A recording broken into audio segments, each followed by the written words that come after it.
So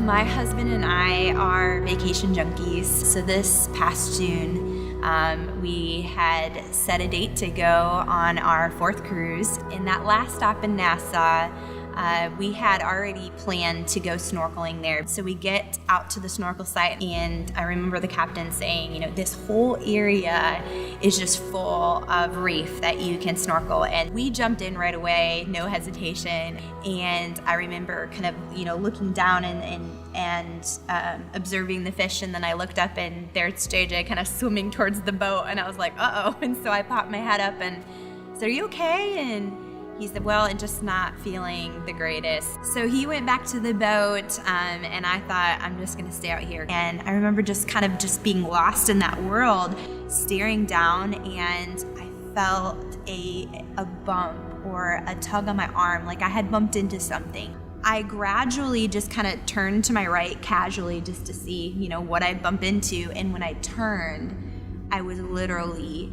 face to face with a shark. He had my whole arm in his mouth, and fear just surrounded me. And I yanked my arm back instinctively, and that was when he began to thrash and fight me. And my body tried to give up, and the strength of the Lord just came up from inside of me, and it allowed me to fight. And I remember thinking, no, you are not going to take my life. I am not going to die here. His jaws opened, and my arm came out, and I remember just looking at it, and it was gone. But I didn't stay in that moment. I threw off my snorkel mask, and I screamed out, help me, Jesus. And that's when my husband heard me, and he screamed out, "Baby!" And he jumped in the water, and he kind of guided me that last 10 feet. And I remember as soon as I landed in that boat, the peace of the Lord was so strong on me. It was like a thick, tangible cloud, something I have never experienced before.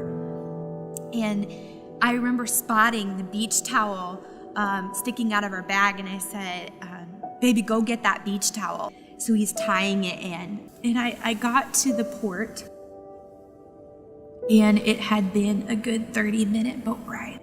And I was told later by several medical professionals, trauma nurses and doctors, and they all said, "Tiffany, it doesn't make sense medically why you're even here, why you're alive, because you should have bled out in that boat." I didn't lose enough blood, which is just an amazing miracle. And I just think about the amazing miracle of it all, how God He moved several mountains, and He made a way when it looked like there was no hope. I even prayed in that boat just several minutes from the time the shark attacked me, that God would use this for His glory. So me being able to share it now is an answer to that prayer in that boat. He reached down from heaven and He rescued me. He drew me out of deep waters. He rescued me from my powerful enemies, from those who hated me and were too strong for me. But the Lord supported me. He rescued me because He delights in me.